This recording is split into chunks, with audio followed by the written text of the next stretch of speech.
What's up guys, কি অবস্থা সবার? সবাই নিশ্চয়ই অনেক বেশি ভালো আছো, সুস্থ আছো, সুন্দর আছো। আমিও ভালো আছি, সুস্থ আছি, সুন্দর আছি। বাংলাদেশে এখন কি চলে? বাংলাদেশে এখন অনেক কিছু চলে। তার মধ্যে একটা জিনিস চলে হচ্ছে বাঘ। বাঘ কিন্তু বিড়ালের মতো প্রায় 18 ঘন্টা 20 ঘন্টা পর্যন্ত ঘুমায়। এখন বিষয় হচ্ছে বাঘ কোথায় ঘুমায়? বাঘ সুন্দরবনে ঘুমায়, না বান্দরবনে ঘুমায়, না হোটেল রুমে ঘুমায়? সেটা আজকের বিষয় না। আজকের বিষয় হচ্ছে টোটালি ইটস অল অ্যাবাউট আমাদের তাসকিন আহমেদকে নিয়ে। যাই হোক, বাঘ যখন ঘুমায় তখন আসলে সে নিজেকে প্রস্তুত করে শিকার করার জন্য। ঠিক তেমনি আমাদের তাসকিন আহমেদও কিন্তু নিজেকে প্রস্তুত করতেছিল শিকার করার জন্য, কিন্তু আলটিমেটলি নিজেই পরবর্তীতে শিকার হয়ে গেল। আমার মনে ঘটনা সত্য। বিশ্বে সকল ব্যাটসম্যানদের প্রায় আতঙ্কের নাম হচ্ছে তাসকিন আহমেদ, যে কিনা প্রায় 140 কিলোমিটার গতিবেগে বল করতে পারে। কতটা ডেডিকেশন নিয়ে সে সবসময় ক্রিকেট ম্যাচ খেলে থাকে। কিন্তু আনফরচুনেটলি কি হলো, মায়ের দোয়া ক্রিকেট টিম আসলে লাস্ট মোমেন্টে কি করলো আসলে এটা?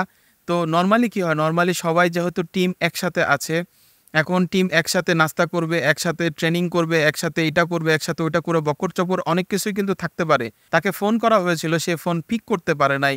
তো বুঝতেই পারছেন কতটা পরিমাণে ক্লান্ত পরিশ্রান্ত ছিল আমাদের এই টাইগার। সো টাইগারকে জাগানোর জন্য কিন্তু কোনো একটা বিড়ালকে কিন্তু পাঠাইতে পারতো হোটেল রুমে তার খোঁজ নেওয়ার জন্য। সো বিড়ালকেও কিন্তু পাঠায় নাই আমাদের এই মায়ের দোয়া ক্রিকেট বোর্ড।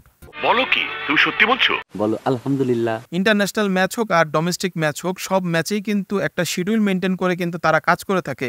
বিষয়টা এমন যে ওদের ঘাটটি আসলে বুদের ঘাড়ে পড়েছে। তো নর্মালি কি হয়, প্রায় ম্যাচের শেষে যখন বাংলাদেশ হারে তখন ওদের ঘাটটি বুদের ঘাড়ে এসে পড়ে। যেমন সাকিব আল হাসানের উপরে সবসময় কিন্তু ঝামেলা একটার পর একটা। সে কিন্তু সে এটা করে নাই দেখে টিম হারছে, ওইটা করে নাই দেখে টিম হারছে, হ্যান ত্যান বক্কর চক্কর বাতের ফ্যান বহুত কিছু কিন্তু থাকে। কিন্তু এইবার যেটা হয়েছে, ওদের ঘাটটি টোটালি বুদের ঘাড়ে এসে পড়েছে। সাকিব আল হাসান সাইড দিয়ে বের হয়ে গেলেও আমাদের তাসকিন আহমেদ কিন্তু চিপা বাসের মধ্যে পড়ে গিয়েছে গাইস। কি বুঝেন আপনি?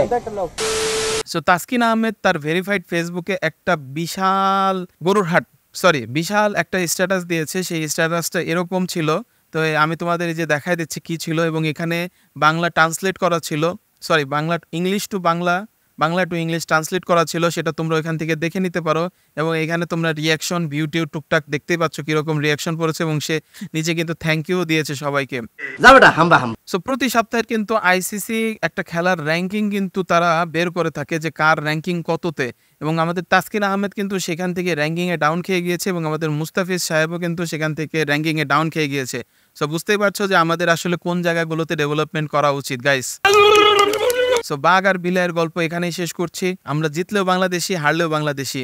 সো আমাদের যে ক্রিকেট টিম আছে, ক্রিকেট বোর্ড আছে, তারা অবশ্যই নীতি নির্ধারক এবং তারা অবশ্যই ভালো মন্দ সবকিছু বুঝে শুনেই তারা ওইখানে বসেছেন। তো বুঝতেই পারতেছো যে আসলে কতটা ডেডিকেশন নিয়ে আমরা হারছি এইবারের ম্যাচটা। সো পরবর্তী ম্যাচে আমরা কবে জিতবো সেটা আমরা জানি না, তবে যেদিন জিতবো তখন সেদিন আমরা উল্লাস করবো অবশ্যই। দেখা হবে নতুন কোনো ভিডিওতে। সে পর্যন্ত সবাই ভালো থাকো, সুস্থ থাকো, সুন্দর থাকো। আল্লাহ হাফেজ। আসসালামু আলাইকুম ওয়া রাহমাতুল্লাহি ওয়া বারাকাতুহু। এইটা আমরা জানতাম। আসলে বাংলাদেশ কোন ম্যাচটা জিতছে ভালো করে, এই জন্য আমি খেলা দেখি না।